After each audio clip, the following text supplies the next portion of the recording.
别动，让楚楚来。我才是关陵县的仵作，有什么事让我来。你方才喝了酒，醉意未消，在上官面前言行尚不可自制，你要我如何相信能履行一个仵作之职？哥，我能行。楚楚，来吧。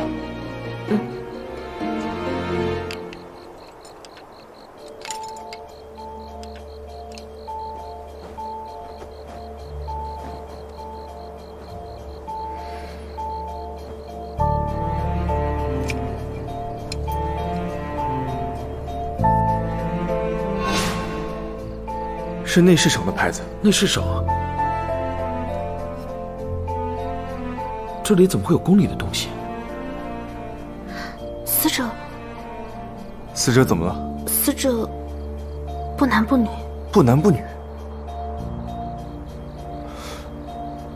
宦官？这地方怎么会有宦官？这个人的尸体被保存得很仔细，看着肌骨丰满，好像是死了没多久。其实他应该已经死了很多年了。这种尸体在我们仵作行里被叫做尸石，以前听爷爷说过，这还是头一次亲眼见到呢。可能验出什么死因吗？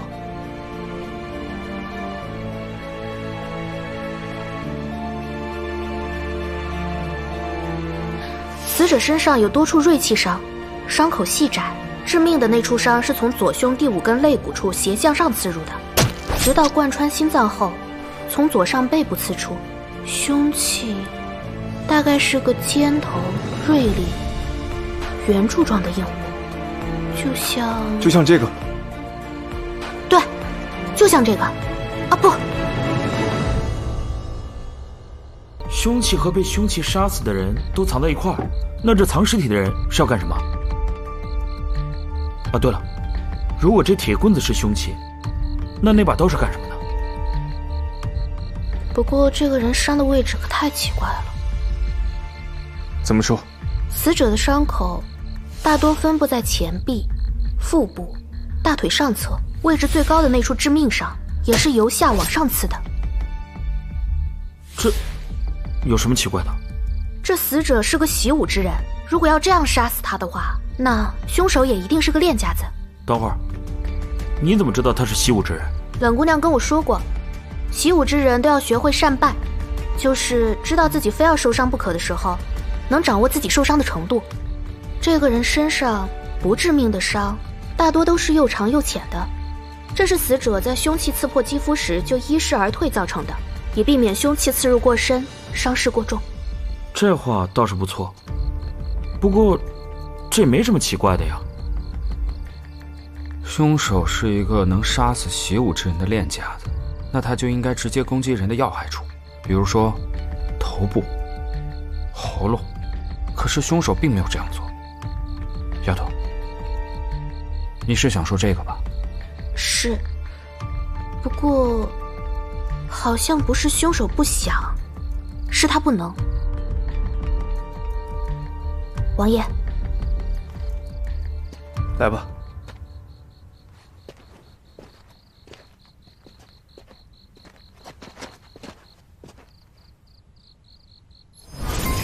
除了那道致命伤，死者身上其他伤处都比较浅，最深的也不超过5分深，可那铁棍子起码有2尺长，说明凶手和死者在搏斗的过程中迟迟没能近身，两人之间一直保持着起码2尺的距离。死者右前臂内侧有一道伤，是被凶手自左而右向上刺伤的。挥刀，砍我左侧颈。死者右侧大腿有一道伤，是凶手自上而下划伤的。死者腹部有道伤，是被凶手自左而右割伤的。最后那道致命伤，是从下向上刺穿的。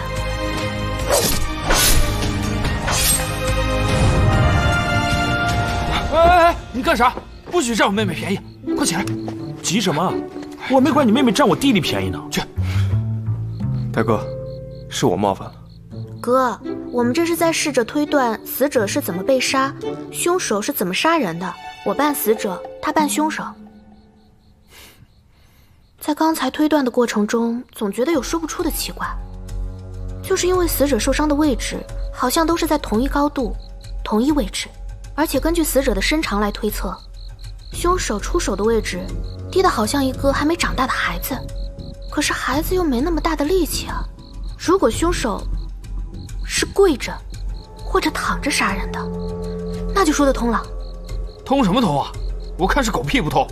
这又不是江湖人比武，凶手直接起来给活弄一下子不就行了吗？非要来那么多下，分明就是他要占你的便宜啊！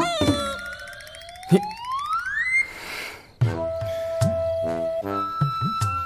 这个我也没想明白。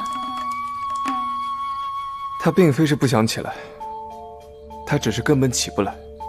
起不来？你是说是巫医大叔吗？巫医大叔腿上有伤，他是站不起来的。你怀疑凶手是巫医大叔？不会吧？他为什么要杀人啊？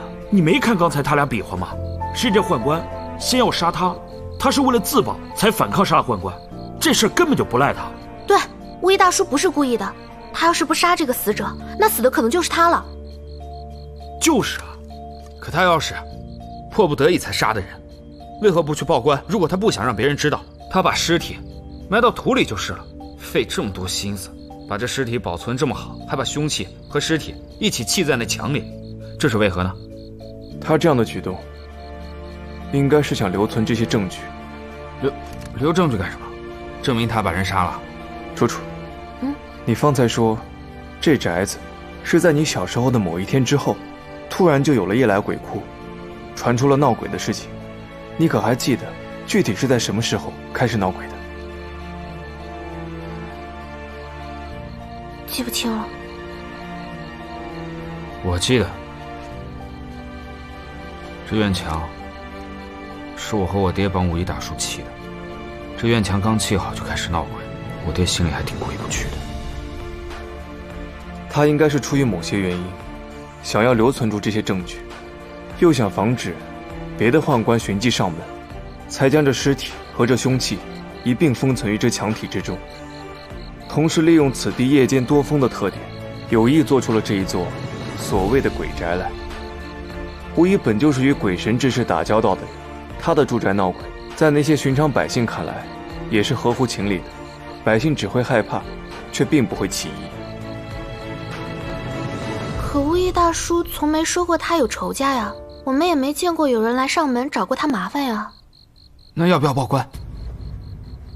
我就是官。此事涉及宦官，便与长安朝廷有关。